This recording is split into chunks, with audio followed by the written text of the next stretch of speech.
Hello, welcome to day 2 of the CPG Accelerator Pitch Week. I'm Chad Powersman. I will be your host for this afternoon with an amazing group of judges that you see appear on the screen. And then we have 10 fantastic companies that you'll be hearing about over the next 90 minutes with some fantastic products. We'll get some feedback and then at the end, there will be a pull-up for everyone that sticks around. So welcome. Why don't we just kick off? I'm going to go how I see it on the screen here. Kirsten, if you just want to introduce yourself, who you're with, and a little bit of background. Yeah, sure. It's a pleasure to be here. I'm Key. I'm representing HV Capital, which is a large European fund. And we have expanded our investment strategy into Web3 last year. So I'm more than happy to see fresh opportunities coming into play and very excited to be here. Thank you for that. Excellent. Thanks. Lada, next. Hi, thanks for having me. I'm from Fabric Ventures. We've been investing in crypto since 2017. Predominantly a European team, and very excited about the emerging consumer and culture frontiers. So looking forward to seeing the startups. Amazing. Thank you. Audrey, you want to go next? Yeah, my name is Audrey Taylor-Quinier. I am the CTO of a venture studio called Spartan Labs, which is the studio arm of Spartan Group. We mainly invest in Web3 based in Singapore and in Hong Kong. And I'm happy to be here. Excellent. Thank you. And Romina. Yeah, hi, I'm Romina. I was until recently with Centrifuge Network Foundation. I was managing, among others, the grants program and treasury management. I was also previously working with a company builder, and my general background is capital market topics, finance, and tokenized assets and securities. Excellent. Well, thank you again. Fantastic group today. Really appreciate you taking the time. Why don't we jump right into it? Like I said, we've got 10 to go through, so we'll try and keep a pretty even pace. The first group here is Spillnada, and we will roll their video here. The NFT I owned until the 3rd of February last year, when a big personal mistake happened and I was scammed. I lost 95% of my cryptocurrency capital, and this experience made me realize how important it is to feel like you belong, just as I did when I was part of CloneX fam. At Spillnota, we believe that the community will be the core driver of every business in the future, and we want to accelerate their growth. How do we start? A newly created community startup often disappears within the first 3 years because they struggle to retain long-term supporters due to the problems such as funding, attracting the wrong members, and low retention rates. So how do we help them? We are building tools and protocols to nurture loyal members. It will increase the retention and build trust, and also allow projects to raise funds fairly and protect their investors. In this sneak peek, you can see how our product looks. You can think of it as Facebook with Kickstarter function for communities. We don't plan to have chats, so we're not competing directly with Discord, at least for now. This is how our core product crowdfunding protocol works. It's something similar to iterative funding with escrows. All the raised money will be locked in the smart contract, and there are two main rules. Investors don't need to vote or approve anything, can only withdraw the leftover, and founder can request any amount anytime, and it's not milestone based. The market is large enough to build a unicorn, launch bets in Web3, achieve that valuation, and we are much more than that. We plan to make money through SaaS model for community tools and the protocol fees. In 2024, we'll target industries outside of Web3. And I have personal reasons why this project is important to me. I was born and raised in an Asian family in predominantly white society. Justice, fairness, and a sense of belonging are important to me. Both of us are second-time founders with entrepreneurial background. As employees, we have shipped around 20 software products, have been in Web3 for a total of 9 years, participating in over 50 communities. We know how it feels now. We plan to open our round later in Q3, happy to connect and get to know each other first. The prize money will allow me to extend my personal runway for additional 5 months. We are going far, and we will have the right community by our side. Are you with us?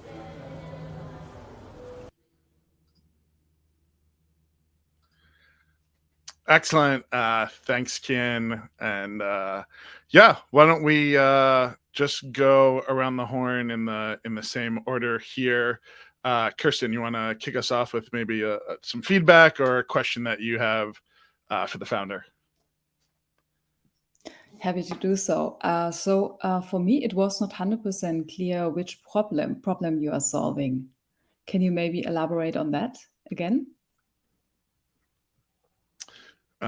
Great. Lada, any additional feedback?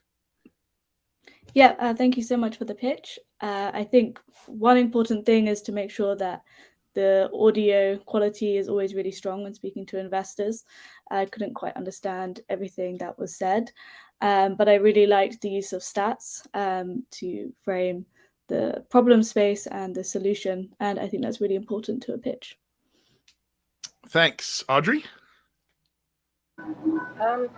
I like the product, the project, because I think that with Web3, it's a very strong emphasis on building community even before you launch a product. So, having your minimum viable community to help you actually launch is a compelling use case. I would like to know more about how they're vetting the projects that they put on their platform for the community to fund. Got it. And Romina? Yeah, I also really like to pitch. I see like a strong momentum to use blockchain technology in this concept, so I think that came across nicely. What I have got is that it's like an crowdfunding purpose, escrow, milestone-based payouts, but for me, like this whole community approach, I didn't quite get how would you differentiate that from the general crowdfunding? So what's your competitive edge in this field? What you're different to other players in this niche? Got it. All right. Well, we've got Kian here. Was just able to hear all that feedback. Kian, if welcome. Thanks for the pitch. Do you want to maybe elaborate or answer one of the questions that you got back from the panel, and do you have a question for them?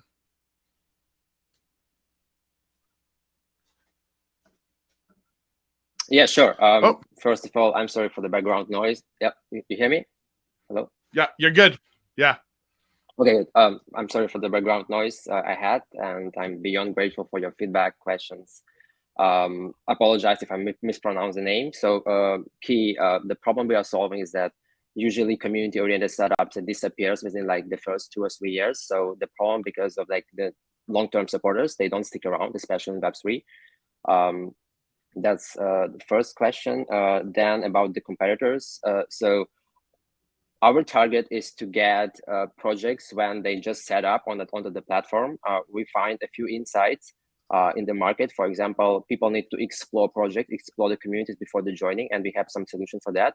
So the goal is to get the projects first, and then crowdfund with them. So the competitors, they are not permissionless. The protocol is not composable, right? Because we're building the protocol.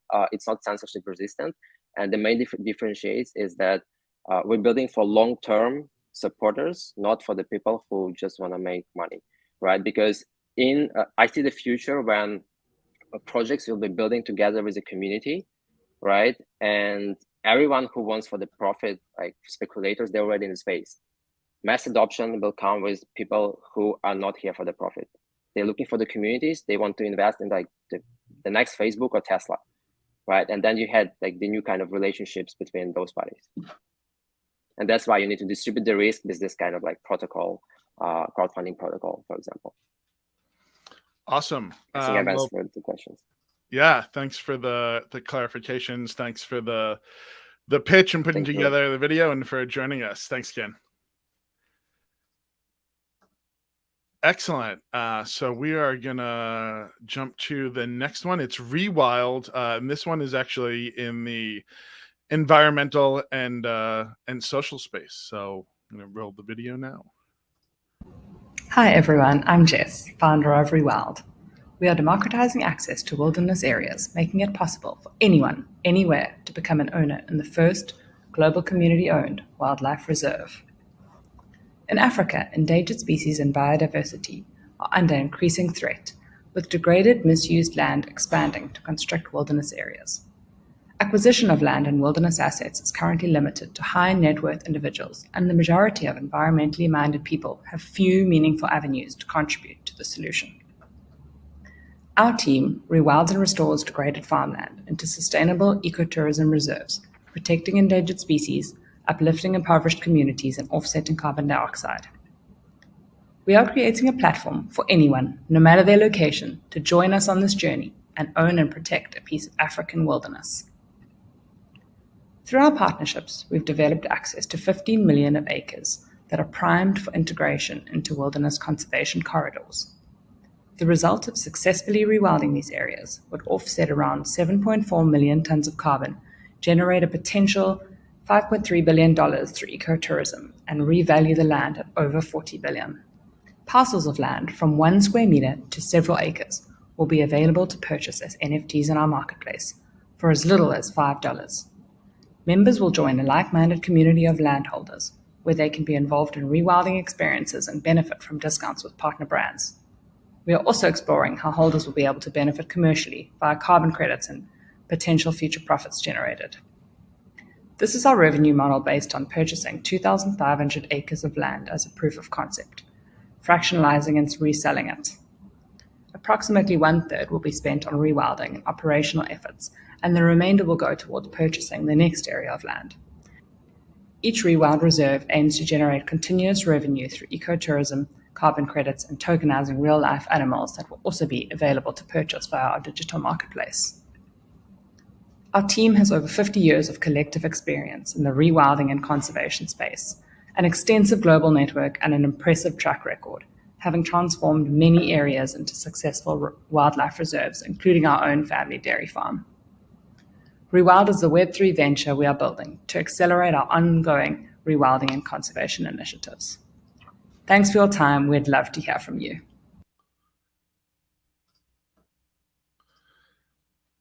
Amazing. Certainly a kind of a noble effort there, a unique take. Why don't we start with Romina this time? Feedback, questions for Jess? Sure.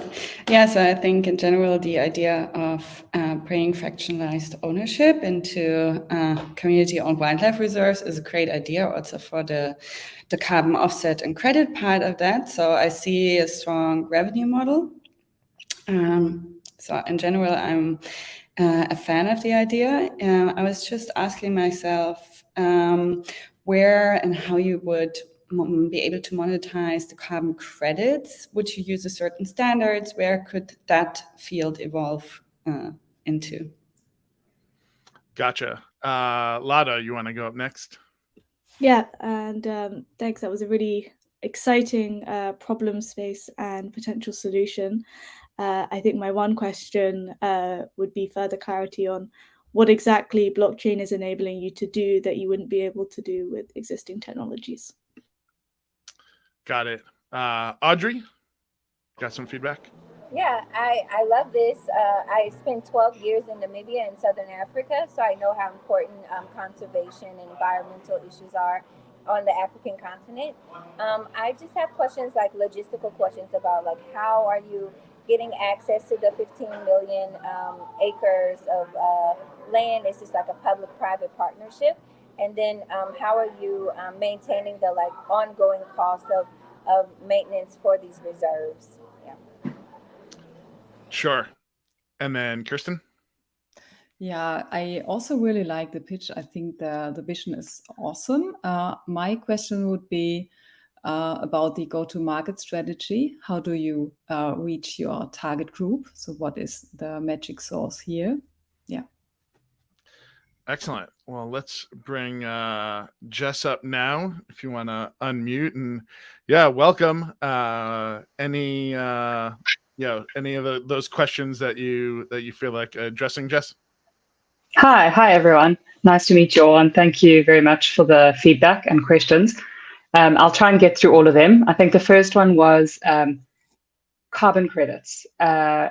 Yes, one of the reasons we are doing this as a Web3 project is so that we can track carbon credits on chain and distribute them to holders, hopefully on chain as well.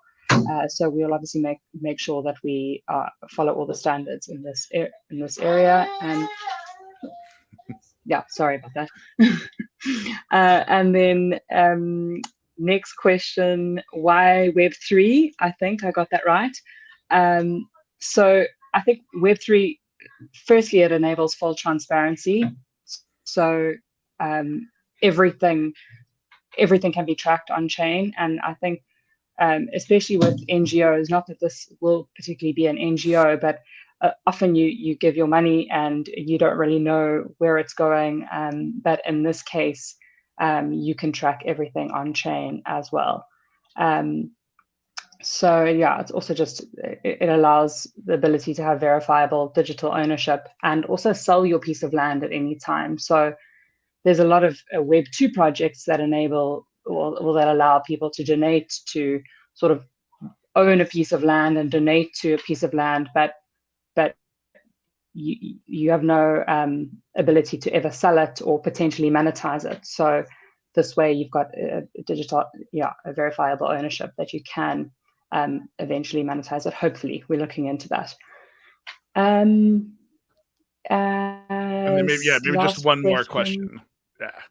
One more question. Okay, so how are we getting access to all of this land? So my family is very involved in conservation and rewilding, which is why I am running this project. So through our partnerships, we have access to land throughout Africa. My dad's been working on this for the last 25 years, and the biggest challenge he has is actually finding investors for the areas of land. So there's just so much land that needs protecting, but there's just not enough investors. So so our idea is just to completely open it up to a global market of individuals that can buy anything from 1 square meter to 300 acres if they want, and invest in Africa and in conservation. Sorry, I don't think I answered everything, but I'm very conscious of time.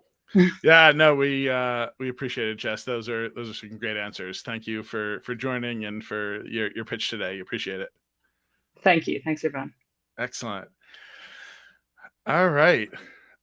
We are going on to Moxie's X, which has a unique take on a new social media platform, specifically targeting Gen Alpha girls.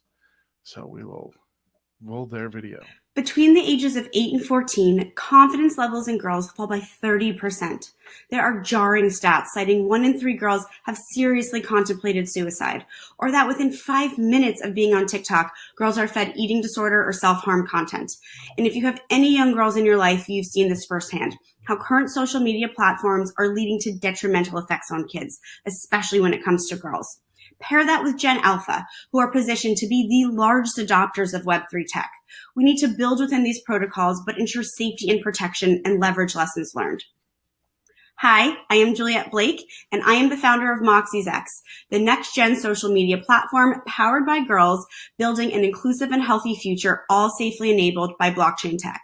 Think Doodles 2 meets Warpcast meets Zepeto. A little bit about me. I previously founded Misso and Friends, a media brand for tween and teen girls, starting as a hobby when I was in high school, then receiving investment from Procter & Gamble, and grew it to a top girls website globally with apps and entertainment, partnering with YouTube and Disney.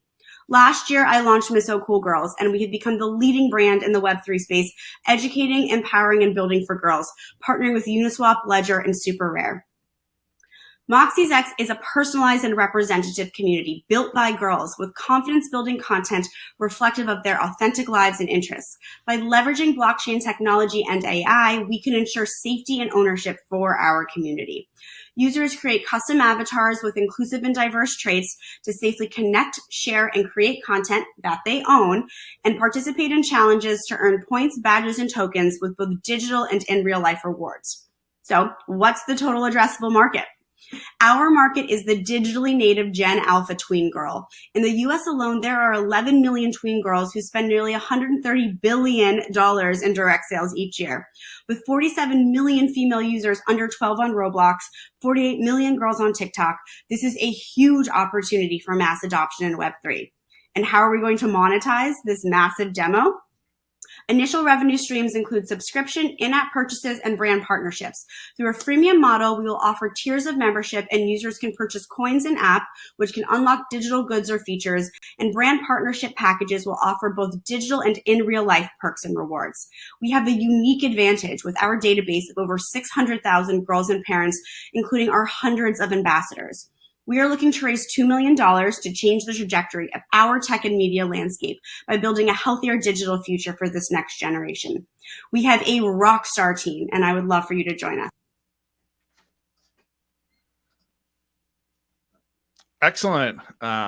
Thank you. Let's jump right into the conversation. Audrey, you want to kick us off? Yeah, I like the premise. I think it's a good project. My concern would be just moderation and safety whenever you're talking about putting tweens and young girls onto social media.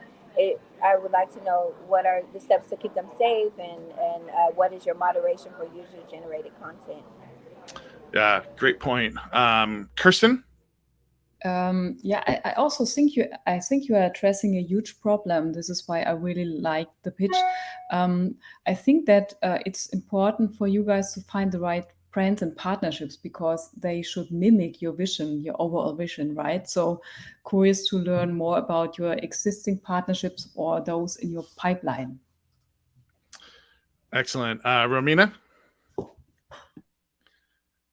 Yeah, thanks. I also find the problem highly relevant to be addressed. However, I think your revenue model, maybe you're monetizing the wrong stakeholder group, because I think they should be, you actually want to uplift them, and maybe there are some partners that could help you. And maybe there are multiple fields that you could explore monetization in. So I would also be interested to hear if you have something to elaborate on this part. Great. And Lata? Yeah, thanks, Julia. I think that's, as everyone said, really believe in the problem you're trying to solve. I thought the pitch was very well structured, and you guys clearly have great backgrounds for addressing this problem. I think one interesting point to highlight would be recent social apps such as B-Reel and Clubhouse had quite strong virality, and then user usage and acquisition died down quite quickly. So maybe some more thoughts around how you're going to create a sustainable usage of the platform. Excellent. Let's bring on Juliet. So a couple of moderation, monetization, partnership, sustainability. Maybe if there's like two of those that you can address, that would be great, Juliet. Thanks. Yeah, absolutely. Thanks, everybody, and for the feedback. And Audrey, 100% agree with the moderation and safety. That's always been our top priority, especially everything I've done pre-Web3. So essentially, like the way that our moderation will work is that it will be both human and AI moderated. So nothing is actually posted live, to really ensure that, of course, we're protecting from the personally identifiable information, but even more from the content, because that's where I see with the current social platforms and that ecosystem, the biggest disservice that's done for these demos is that the content that they are being fed is not appropriate. So moderation and safety will literally be always our top priority, and really ensuring that we're keeping girls safe, but that we are also keeping the environment an empowering, healthy, safe space for them. The other question from brands and partnerships, I'll also completely agree. That's one of our top priorities right now, is identifying some of those key brands, some that are we've we've had a lot of previous partnerships with, Web 2 companies. We've been doing a lot with Web 3 companies. I think it's finding the right consumer brands that really specifically speak to this demo, because the whole concept around this is really being able to empower the community to be able to have that real authentic brand communication and build that brand loyalty, while giving that brand a safe way to actually connect with this massive demo. So I'll stop there because I know we're low on time. Thank you, everybody. Excellent. Thanks, Juliet. Appreciate it and appreciate the pitch. Have a great day. Thanks. Great. We're going to go kind of deep into gaming next with Hero Light. So let's get their video up and running here. Gaming has a marketing problem. There's over 3 billion gamers worldwide, and they each spend, on average, over an hour a day playing games. Yet, advertisers only can spend $5 billion to reach them. Compare that to social media, where users spend 1.1 hours per day, and advertisers spend $98 billion annually to reach them. The difference is that the gaming market is fractured. It's hard to reach these gamers. It's hard to target them. Well, my name is Jimmy Gorham, and I am proud to present to you Hero Light, our vision for the future of gaming and an ability to solve this problem. Hero Light is a rewards program for gamers. We're built on top of PlayStation and Xbox and support over 1,250 titles during our recent alpha test. These are the best PlayStation and Xbox games that you can find. Players can play any of these games and earn rewards in Hero Light. Those rewards take the form of virtual goods. So players get a dynamic NFT hero that they can level up. They earn experience. They earn Spark, which is our reward currency. We have built an engagement mechanism that rewards them for earning trophies and achievements in those PlayStation and Xbox games. They can get completion bonuses for getting a platinum trophy. Then we build rewards on top of that. Some of these rewards are purely digital. Some have narrative consequences in the world of Hero Light. We're creating a unified environment for gamers where all of their gameplay activity from this fractured gaming landscape can be distilled into one awesome rewards experience. As players get trophies, they'll show up on Discord. Players will see what other players are playing, and they've been given this incentive to go out and play more. During our recent alpha test, we actually observed over 200% of the average number of trophies and achievements. Now, what that means, how do we solve this problem in terms of gaming advertising? Well, we can allow game publishers to offer double experience points, special rewards branded to their games. We can tie it all into Hero Light and try to become the answer to that problem of how can advertisers target gamers more effectively. I'd love to tell you more about Hero Light. Thank you so much for your time.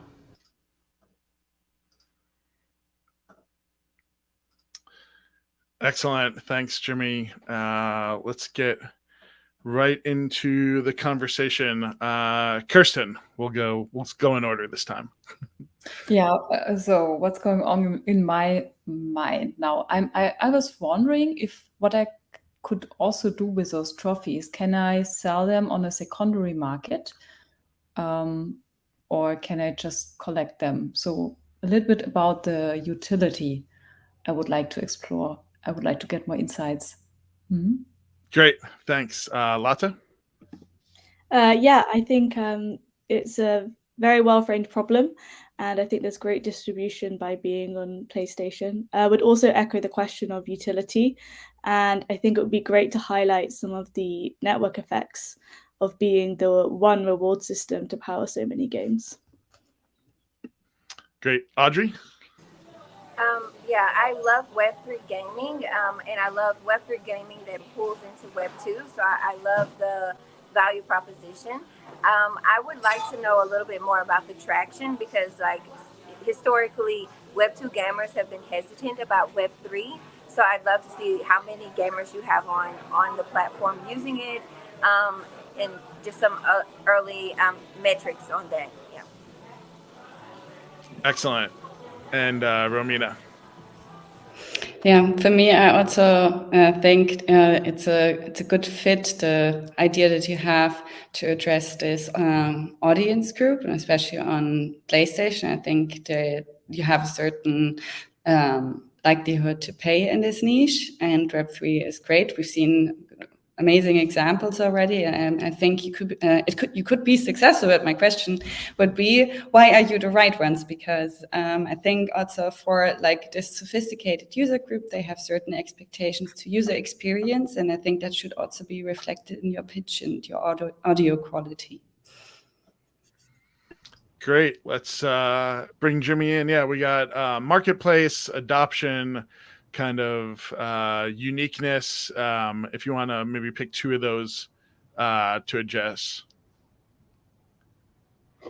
Hi, everyone. Thank you. I really appreciate the feedback. I will start with Audrey's question about our adoption. We just ran our alpha, which was closed. We only have a couple hundred players in our ecosystem right now. To kind of go into a next question from there, for our alpha testers, we required our players to use MetaMask to connect to our product.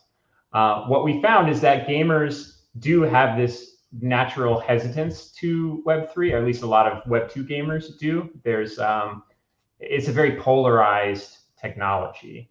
So we are stripping that out. For our beta, it's going to be, you just log in using your Discord ID. Your hero is still an NFT, but we are the custodian, so we won't be advertising that it's a crypto project. We won't be advertising the NFT. That's just if they want to get into the features and the, like let's say they want to sell their hero and the rewards they've accumulated, they can take ownership of that token and sell it on a marketplace, but they don't have to. So we're really trying to target gamers as broadly as possible. We're starting with PlayStation and Xbox, but we do intend to continue to grow this to PC games, to mobile games, to Web3 games. Basically, we want to take any gameplay behavior and distill it down into one rewards platform. So that's our long-term trajectory. Thank you again. Awesome. Yeah, thank you. Thank you for the response. Thank you for taking the time to put together the pitch today. Have a great day, Jimmy.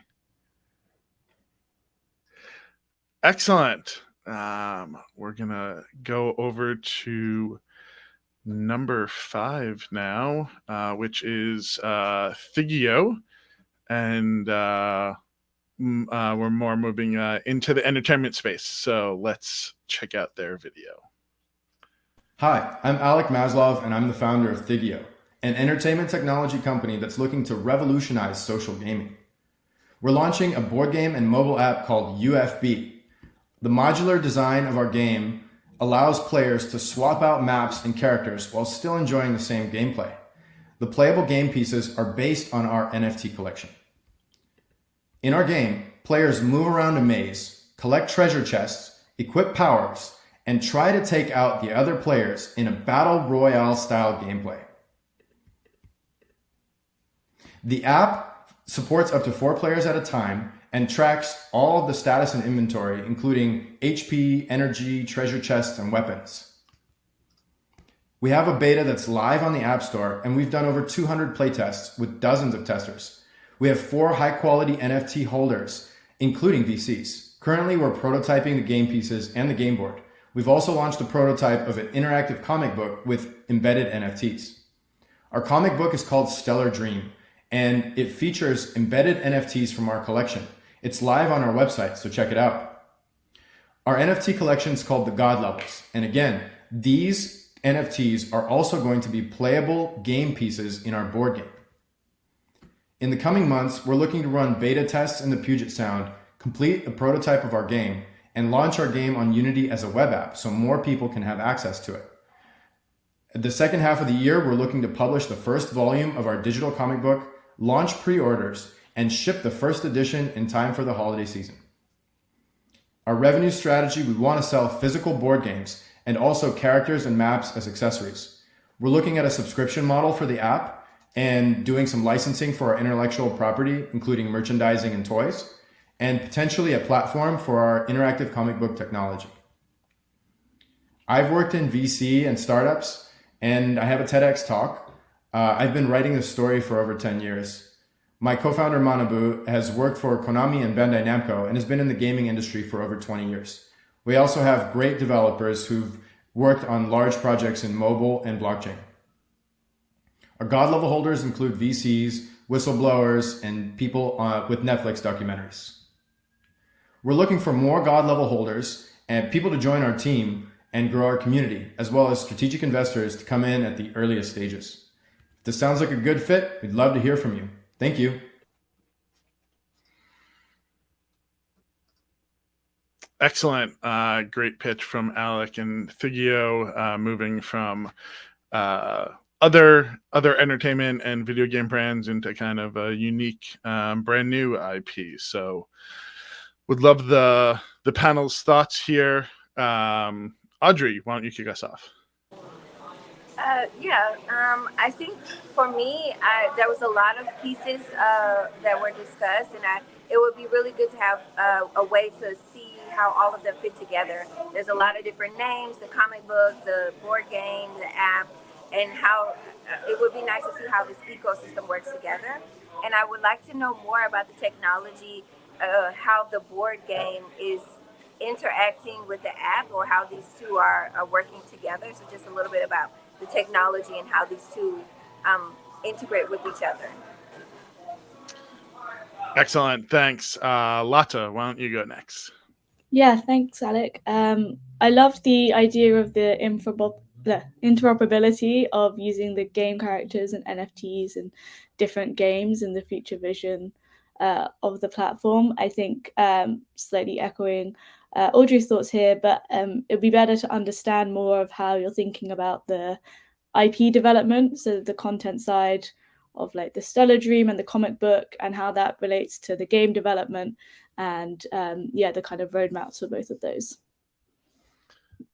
Excellent. Romina?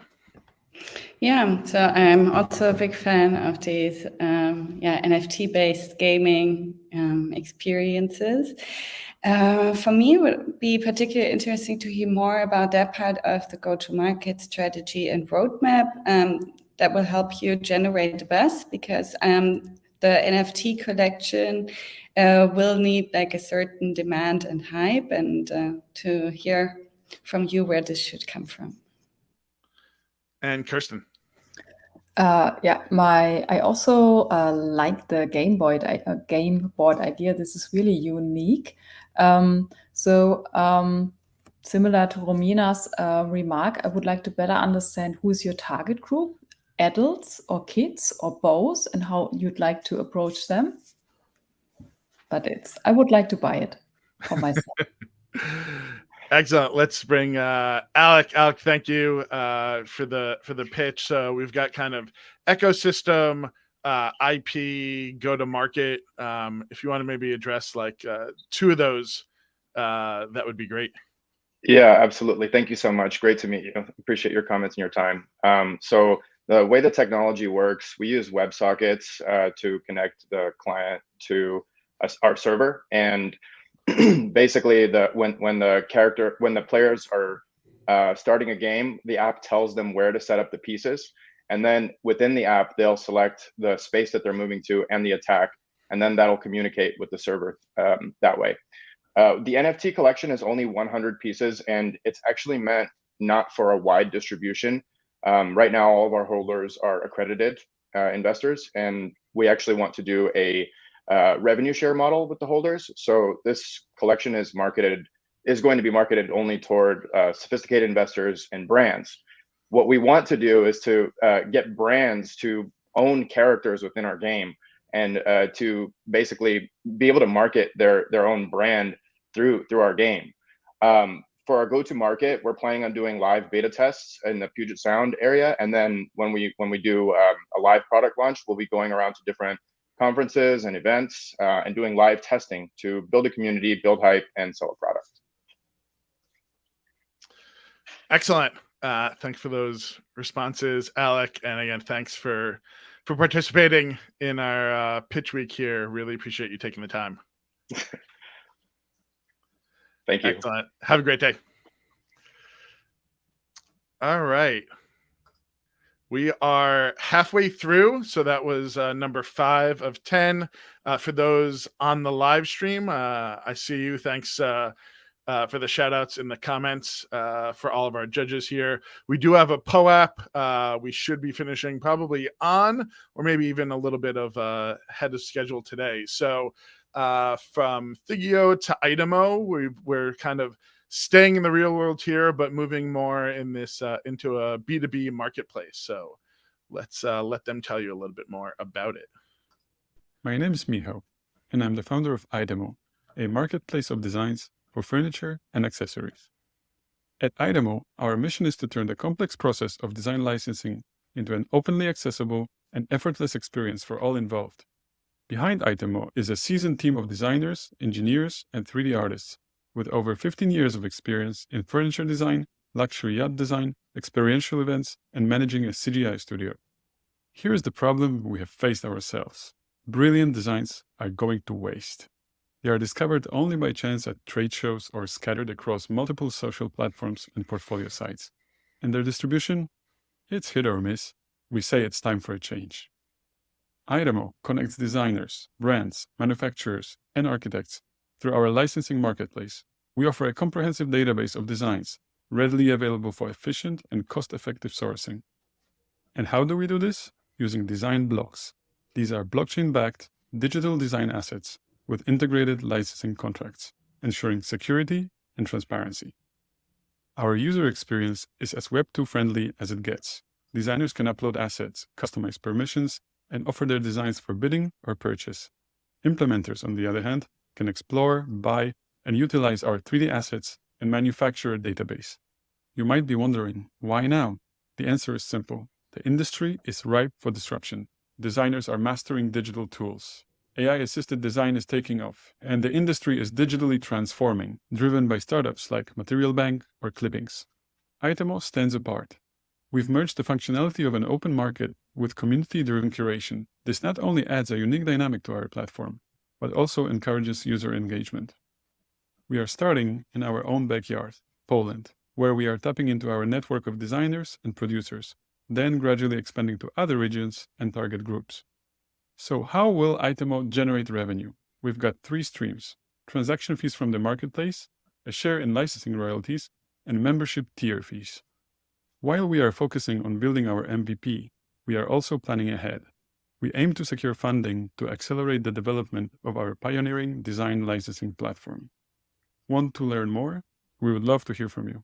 Get in touch, and let's talk design, licensing, and collaboration.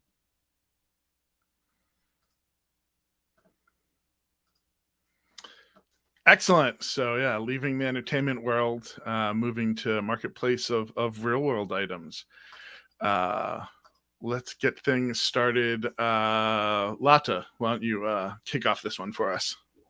Yeah, that's great. Thanks for the pitch. I thought it was great to highlight the why now.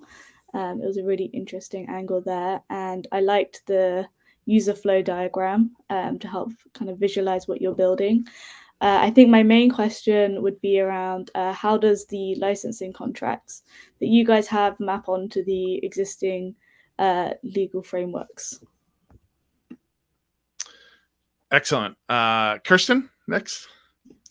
Yeah, I have a question around the process. So how do you ensure high quality supply of digital assets?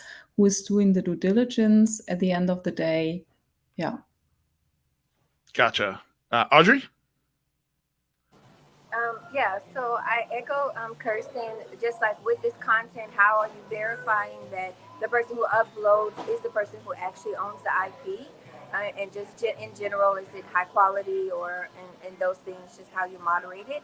And also, maybe it's a bit of a longer question, but I'd like to know more currently how designers and how this process works now in like a Web 2 world, so I can better understand how this is changing the current status quo of how this process works. But it may be too long for the question. But Excellent. Great point. And Romina? Yeah, so for me, I'd be particularly interested to hear more about why your costs that you run, or the the run rate that you want to raise with the 500K, why it's so low. Because I see that you have an off-chain, an offline part of your business model and an online part or on-chain, and you also need to reach your customers. So I'd like to hear a bit more about this strategy. I would be really interested. Great. Let's bring up Michał again. Thanks. Appreciate you taking the time to not only submit, but be here with us today. So some questions around kind of identity and legal, maybe a little bit about kind of how this is solved now, and what you plan to do with the money. Sure. Hello, everyone. Thank you very much for your feedback. I appreciate it.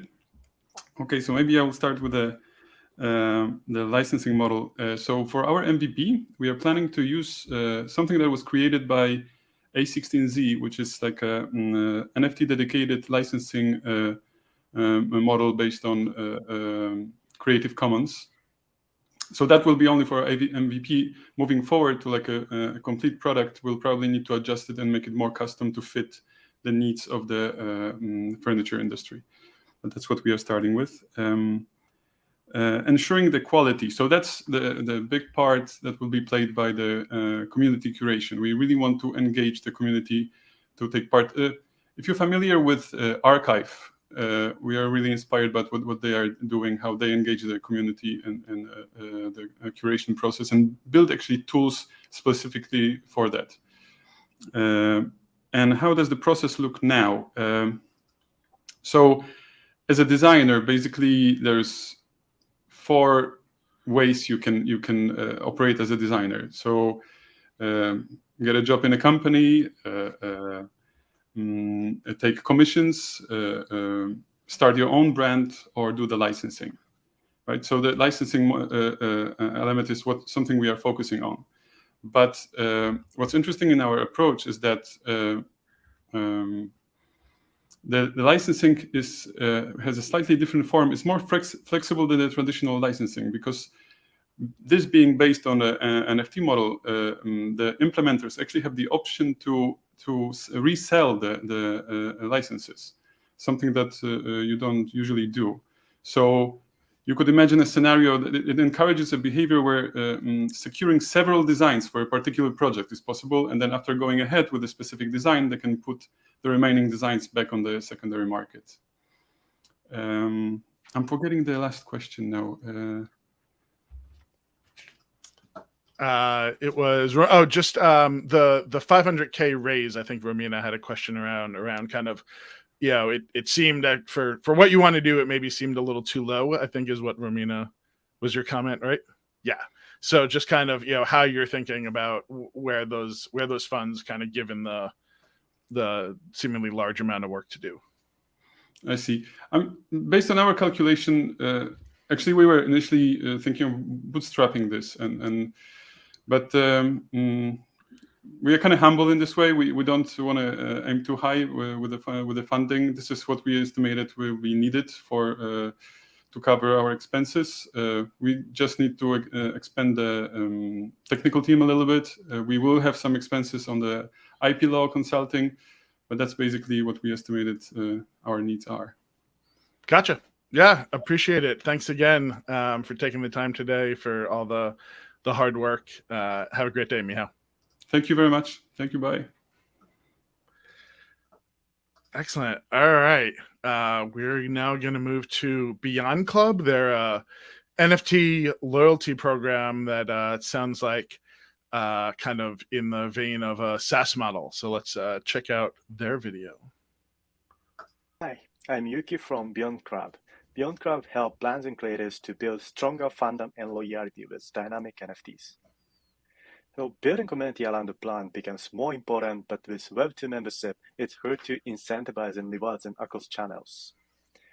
Also, to build real loyalty, fan engagement needs to be more multi-directional or more co-creation, but it's hard to distribute ownership and incentives properly with Web2 technologies. Beyond Club is a no-code dynamic membership NFT builder. So we help brands build an engaging community by incentivizing customers with a dynamic NFT and reward in multi-channels. As dynamic NFT, it can evolve to higher tiers based on the condition, from bronze to silver or silver to gold. For example, by following on Twitter or spending more than $7, you can reach silver member from bronze, and based on those tiers, you can unlock better or more exclusive token gated access. So we focus on esports team and creator CPG because they have a huge enthusiasm among fans who are digital native. So for esports team, they can sell or distribute tiered membership and then incentivize engagement to go to higher tiers like engage on streaming, Discord, or purchase merchandise. And then for people who have higher tiers can have more exclusive access, like exclusive community or content, or early access for the merchandise, or even voting power for direction of the team. For creator CPG, we help them involve their fans in the product building journey. They can crowdfund with NFT, and those NFT holders can involve product building proactively, like joining close community or voting direction of the products. And based on those engagements, they can have better reward after launch, like early access, discount, or even monetizing as a product ambassador. As a case study, we made token-gated local guide for East Tokyo participants. It was not dynamic NFT, but by following and retweeting our Twitters, they can claim Tokyo NFT and unlock token-gated Tokyo Guide. We could have 2,600 mints even without marketing, so it was pretty successful. Our initial target is esports and creator CPG, and our business model is primary sale and monthly subscription. Our team has strong background with creator economy and supported by ecosystem like Polygon, Unlock, Paper, or Fractal Ventures. We didn't start raising yet, but we are planning to raise 3 million for seed round after we create more case studies. Thank you so much. Excellent. Yeah, that was Beyond Club. Definitely, I think, a hot topic. This kind of loyalty is certainly being talked a lot about these days. So let's get your feedback for Yuki. Romina, why don't you kick us off? Yeah, great presentation. I think it's also smart that you already tested a prototype during ETH Tokyo. So I would be interested to hear more about how the user retention from this cohort was looking like, and if there have been any types of re-engagement so far, even though it's fairly fresh. Excellent. Kirsten? Yeah, super interesting idea. I'd like to better understand how it's working on a technical level. Gotcha. Audrey? Yeah, I love this model. I love loyalty, and I think that the way that we understand incentives for content creators or token gated communities is evolving. So I think that this is a great product. I would like to know a little bit more about the business model, especially considering maybe the budget that the target customers may have. How have they decided on the pricing, and have they gone to market to see if this pricing is viable given the current kind of market in Web3? Excellent. And Lata? Yeah, thanks, Yuki. A very exciting area for sure. I would also like to understand a bit more about user retention of the test done so far, and a bit more on the go-to-market. I think it was great that there were specific verticals highlighted, like esports, but would be keen to understand why you guys are best placed to reach this vertical. Great. Let's bring Yuki up on stage. Yuki, thanks a lot for all the work and for joining today. So, you heard the questions kind of around business model, around how the prototype went, go to market. If you want to maybe pick like 2 of those areas to address for the group here, that'd be great. Yeah, sure. Thank you so much. Thank you very much for your feedback. So maybe first thing about the technical level understanding. So it's a dynamic NFT. So we can change the metadata based on the outside conditions. So for example, let's say users or brands can set up the points for each engagement. For example, if they follow on Twitter, they can get 5 points, or if they purchase something on Shopify, they can get 10 points or something like that. And then based on those points, it will metadata of their NFT will be changed, and then once it hits, let's say 100 points, it changed from bronze to silver or something like that. That's the main implementation, and then based on those tiers of metadata, it will also give the more exclusive access in each applications like Shopify or Discord. And then in terms of the business model, we are mainly focused on the primary sales of these membership NFT and also subscription models. And then in terms of budget, because we are targeting more like Web2 companies or Web2 brands like Creator, Shopify, CPG, or esports teams. So it could be, how to go this, even though Web3 itself is kind of a bear market, it was not so much affected yet. And then, actually for our team, we have a great creative economy background. And then one of the team member is from esports team as well. So actually, how to go this, we have already a connection with some esports team, especially in Southeast Asia. So that's why we can now have a good discussion with those teams already. Yeah, thank you so much. Yeah, thank you, Yuki. Those are some great answers, and again, thanks for participating this week. We really appreciate you taking the time. Have a great day. Thank you. All right, we have 3 more. So next up, MetaBetties. They are in the art space. And I know they've done a couple of activations already, so let's go see what they have to say. Did you know that roughly 70% of people believe digital communities can create movements for social change, but that only about 30% actually take part? MetaBetties has the solution. I'm Blakely, co-founder of MetaBetties. My co-founder Jason and I are here to close the action gap and empower consumers to make an impact through activism. Most of us are concerned about a variety of social issues, but it's often challenging to know where or how to get involved. Resources and mechanisms to take action are hard to find because they're fragmented across many different sources and platforms. There are a lack of communities that bring together information and mobilize action in an effective and safe way. MetaBetties establishes a new paradigm for digital activism by using art tethered to real-world events as a gateway to raise awareness. Utilizing blockchain to time capsule social and cultural developments as they occur and track them over time. By providing holders with access to aggregated utilities that make it easy to find information and take action, and by gamifying participation by rewarding high-impact activists with exclusive project assets. With NFTs firmly in bear market territory, now is the perfect time for MetaBetties to introduce a new model of NFT collectibles that bring meaning, purpose, and representation of personal values to collectors. In terms of product, we use artistic satire to mark current events. Minted on Ethereum, each MetaBetty serves as a timestamp of social progress as real-world events unfold. Betty rebels against sexualization and objectification. She promotes postmodern feminist ideology and challenges the viewer to look past her appearance and absorb her mission for equality and justice. And through our Act to Earn community platform, holders gain access to a full suite of utilities that inform and allow for streamlined action. Holders that participate are rewarded with exclusive brand assets that entrench them deeper into the ecosystem. We've all seen even the most well-known PFP projects struggle with the challenge of what's next after an initial collection or follow-up drop. Early Genesis holders love MetaBetties because our ongoing social commentary unquestionably persists over time, and the community's ability to drive measurable impact and accumulate incremental equity is a model that we believe feeds itself and is future-proof for growth. Our brand was born during NFT NYC with an immersive gallery activation that served as an introduction and proof of concept.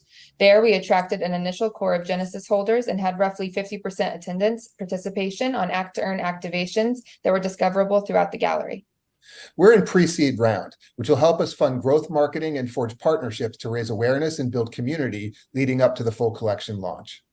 Join us in revolutionizing art collectibles that mobilize activism and social change. We're excited to share more about our vision and how you can be a part of this impactful journey. Thank you. Excellent. Yeah, the MetaBetties team, Jason and Blakely, are some of the most active folks here in CPG, always showing up. So appreciate the time for that.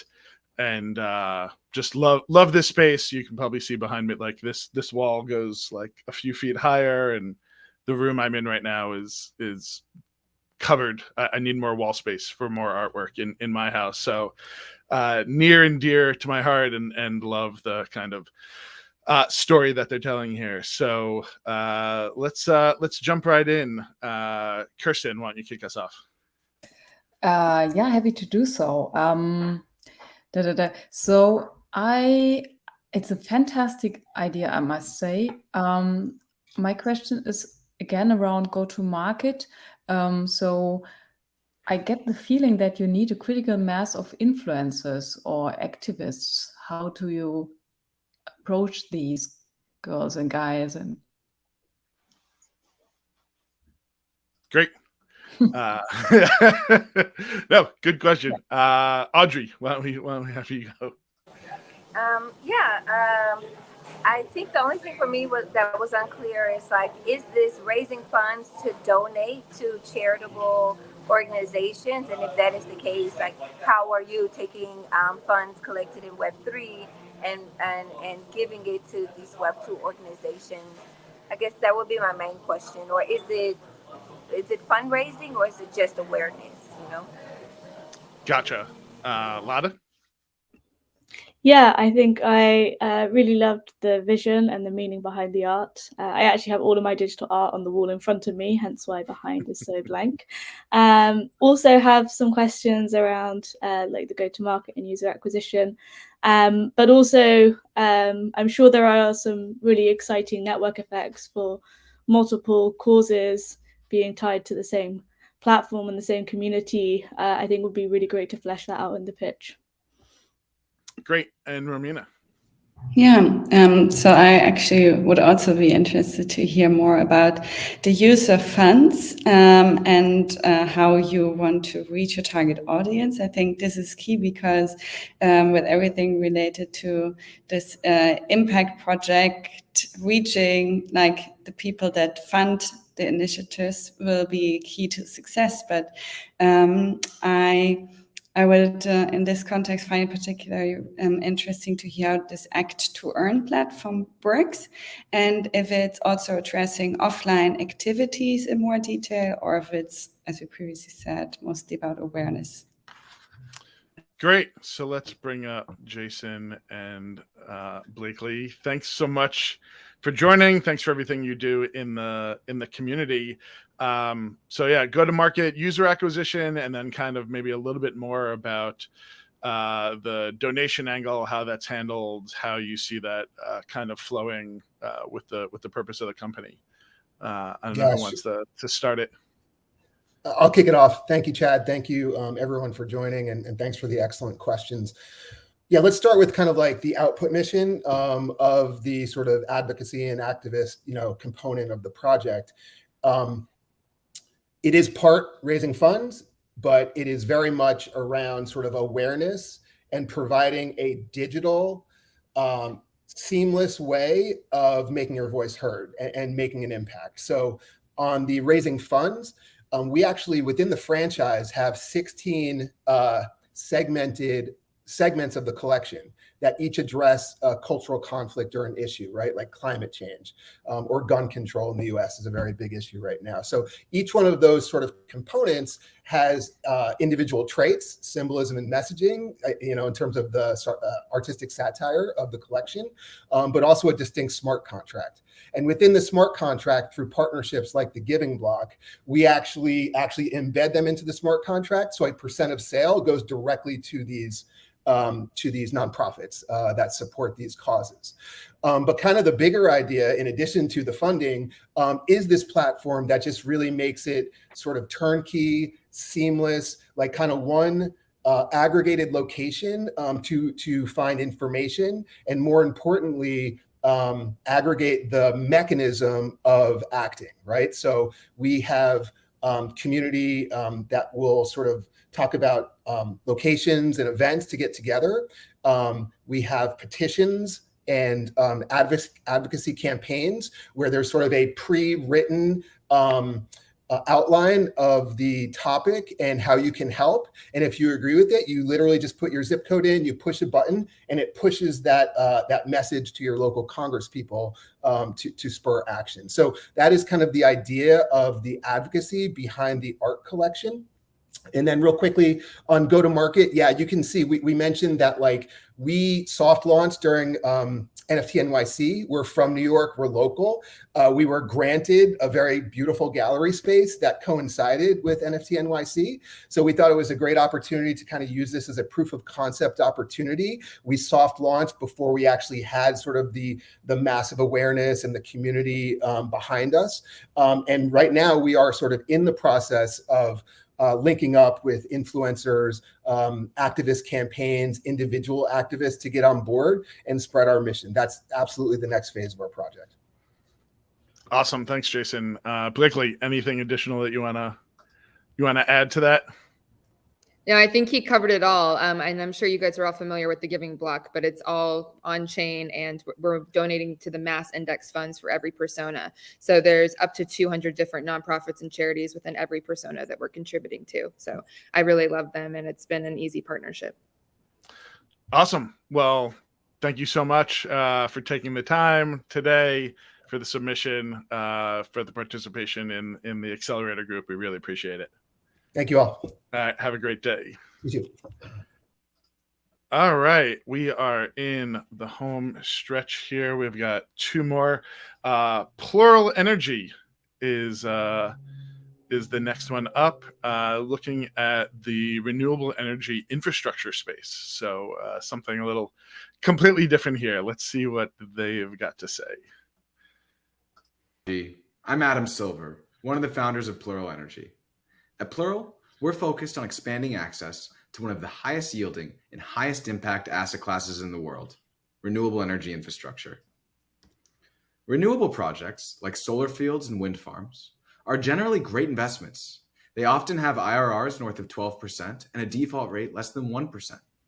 That said, most people can't afford the $50,000 minimum investment that developers and funds have today. Meanwhile, smaller developers in the industry are struggling to find new sources of capital. The traditional project finance players aren't working for them. We've heard stories of interest rates reaching 5% higher for a smaller developer than a larger one, cost of capital hitting nearly 30%, and an M&A market that isn't providing them the liquidity options that they need. At Plural, we want to make it possible for anyone, regardless of whether they're accredited or unaccredited, to invest directly in these high-quality but overlooked investment opportunities. Our process starts by partnering with renewable asset owners to take them through an SEC Regulation A+ filing process. We then work with a network of liquidity partners to provide them with an instant cash injection.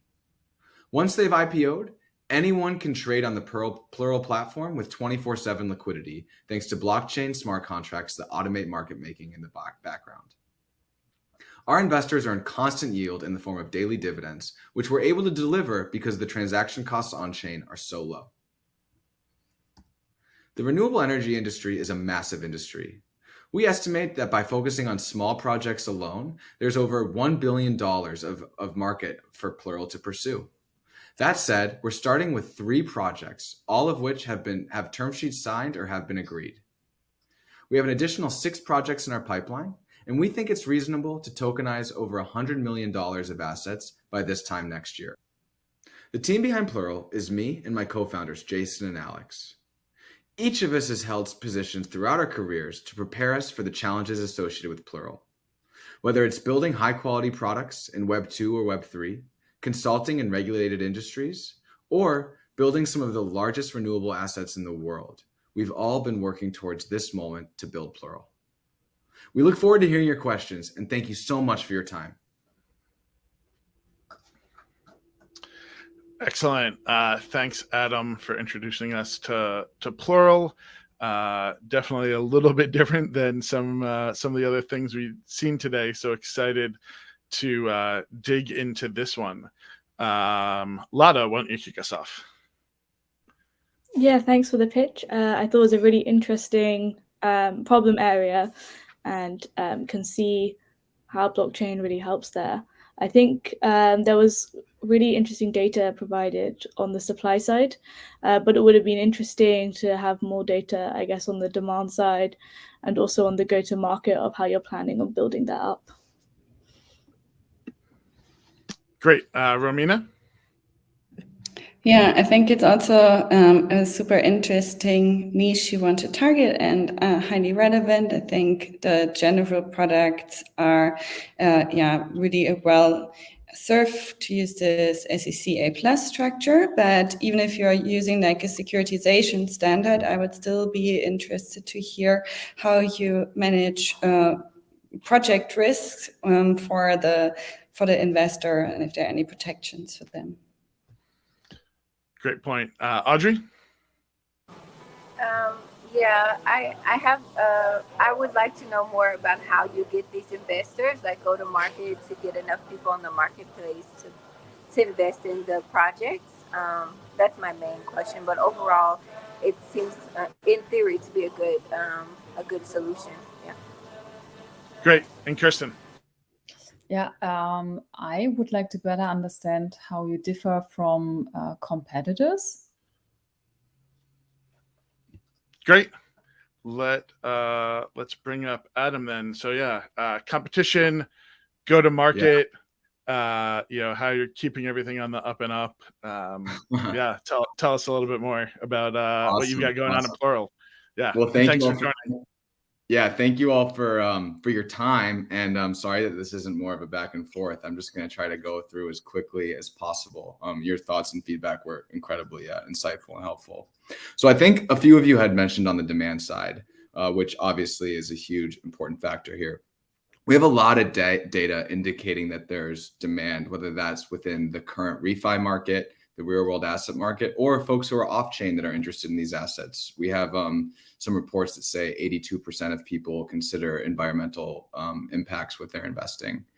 So when it comes to actually distribution and getting those folks to purchase our assets, we think of distribution in a few ways. We're essentially building Plural to have three parts of the product. The protocol, which is where we tokenize assets and allow the trading of assets. And that's all on chain. And that's also where our monetization is embedded. Then we have infrastructure that allows platforms to access the protocol and allow the trading of these securities. And then we're building the first platform that allows the trading. So the reason the structure is so important is it means that in the future, we have the ability to allow any platform to be a distribution channel for assets on the protocol.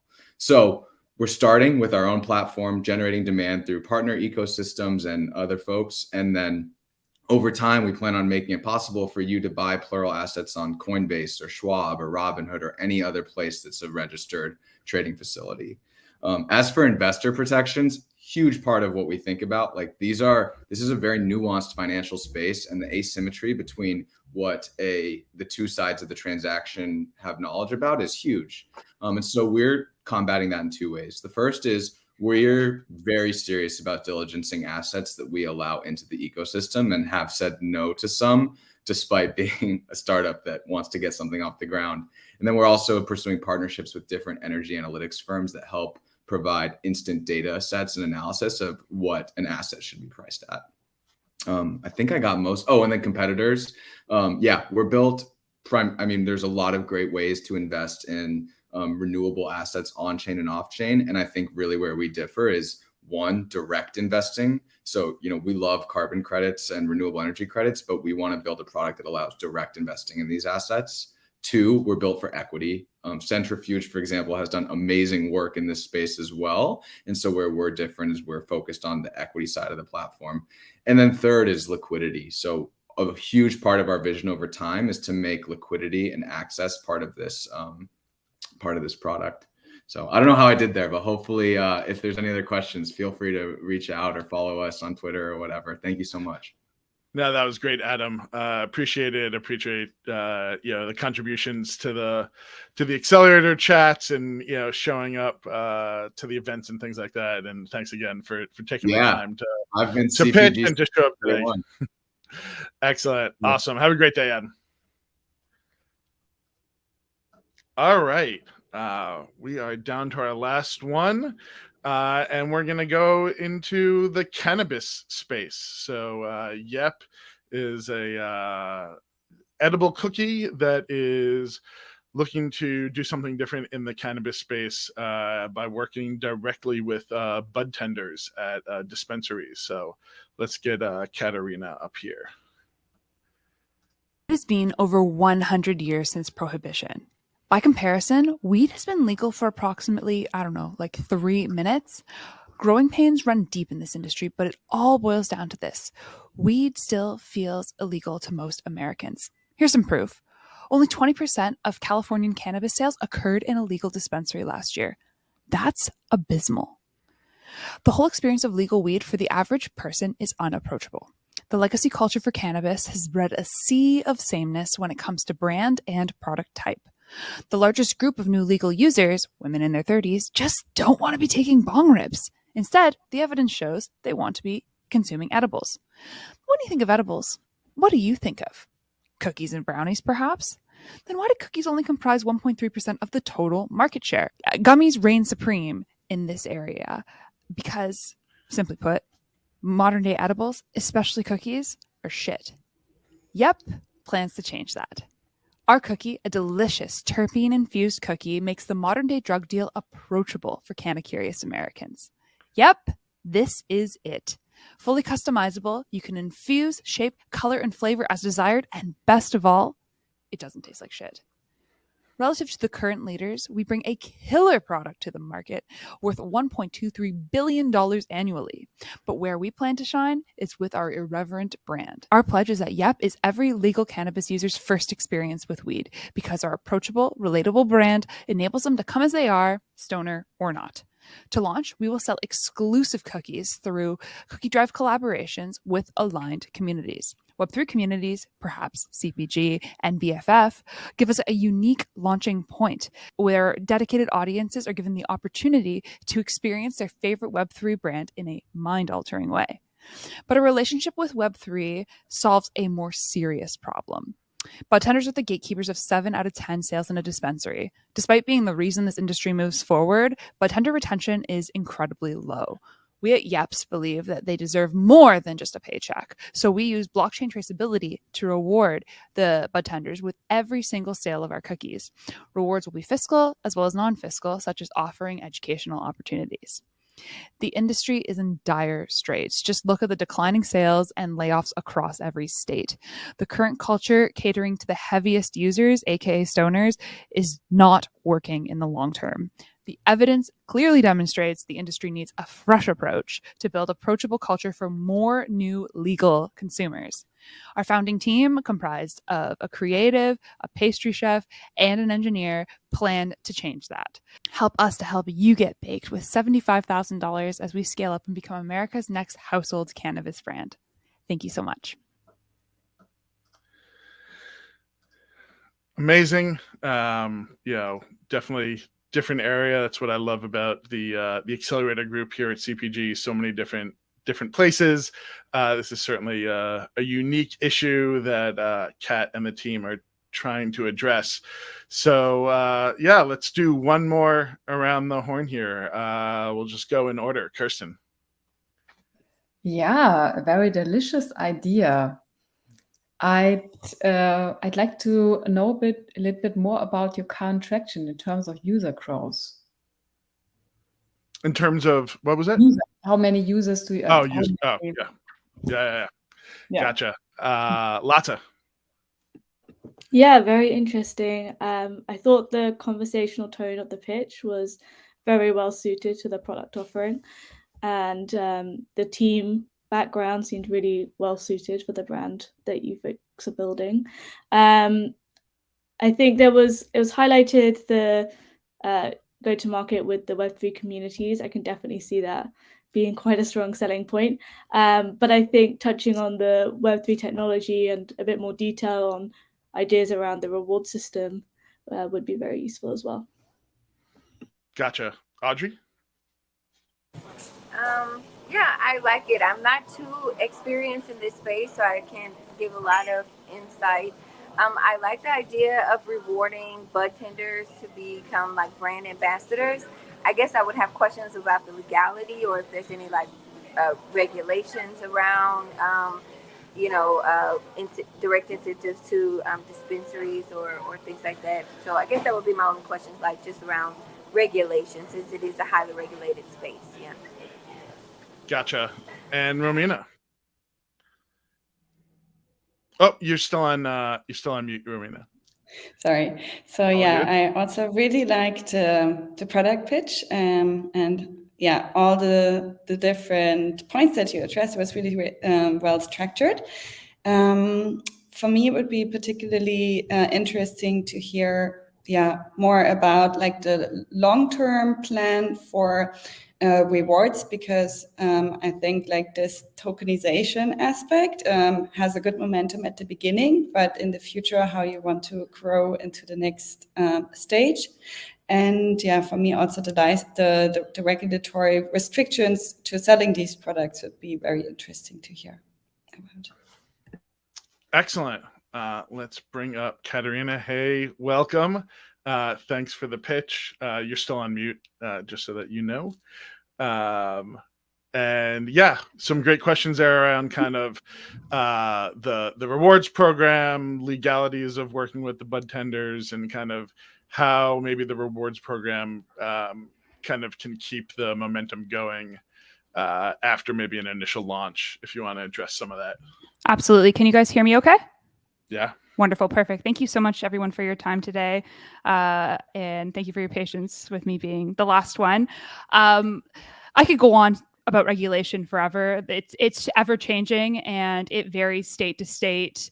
It varies when you look at federal level as well too. So it's very complex. But to answer and delve into more of the blockchain aspect of this, it's kind of two-sided. The first side is obviously tokenization to get communities involved, like CPG, like BFF. I could see Deadfellas doing something like this as well. That helps build the initial momentum, as well as gives us a little bit more of a community-built brand that's seeded by the community, in addition to funding from obviously other investors. The combination of the two together helps build a real company in this NFT space, which is something that unfortunately we don't see too often.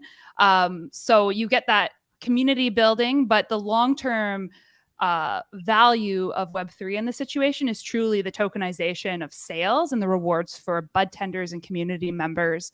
In 2.5 minutes, it's really hard to go into the details of that, but essentially what we're doing is Metric, which is a interstate tracking program that it basically tracks from seed to sale of every single cannabis transaction in each state. It's required to be used by law. They have open API systems that we would then use our own blockchain system to integrate with Metric sales. And every single time a sale of our product goes through, then automatically blockchain-based rewards could go to the bud tender, could go to a community member that bought it. There's a lot of different applications we can take it, but it'll all be based on the actual sale, and thus creating, I guess, a real life gamification of our product, right? It's not just, sell more NFTs or create more NFTs. It's a real physical product, a real consumer packaged good that's being sold here, and at the same time built by community in Web3 world, and then built to support the community in the cannabis space around bud tenders. In terms of, is this legal? It is. There's actually already a rewards program for sales. It's separate from blockchain technology. It's built into a specific POS system that's offered to a lot of cannabis dispensaries. It's not integrated with this Metric system as well. It does exist. It's totally possible to incentivize bud tenders financially or not. It's actually a common practice to incentivize bud tenders without fiscal rewards, such as free products, swag, all that sort of thing. But bud tenders right now, with the highest overturn in the entire cannabis industry right now, I believe it's about 50% leave the job within a year. they want, bud tenders are usually the most passionate users. They often are stoners who don't necessarily have the qualifications to be, you know, in the upper levels, but they love the plant so much and they want to make it their life. Many of them are entrepreneurial. So if there's a way that we can use our community to support these people that literally make the industry go forward, either whether it's advancing their careers somehow or paying them a bit more, you know, that would be our goal in the end of the day, is to support the community. I think that answers most of the questions. Chad? Yeah, I think that, yeah. Thank you so much. Thank you so much for your time. Great. Yeah, thanks. For taking the time with us today and putting together the presentation. Have a great day, Katerina. All right, we are at the end. That is the last for today. So judges, if you want to just make sure to stick around, because as soon as we wrap up here, I'm going to ask you to vote. We are actually going to announce tomorrow who the top 12 finalists will be. Then on Monday, we're doing another live show with a couple of the folks from within CPG that are going to review those top 12, and our community voting will be open until I think from Monday till Friday, I believe, for next week. And then before the end of the month on the 31st, we'll have our live award show, graduation, CPG certified, everything that for the folks that have been participating that you know about. And for everyone that has stuck around, here is our POAP. It is keyword dream build. So get out your apps, get out your fast finger skills to go secure that. I believe it will be up for the next 12 hours. So you've got a little bit of time. But again, want to thank all of our teams that participated today, all the judges for your time and for your thoughtful questions and feedback for all of the teams. And with that, we will see you. We'll be back in about a half hour with the last round of pitches for this week. So thanks everyone that's been joining us. Have a great day.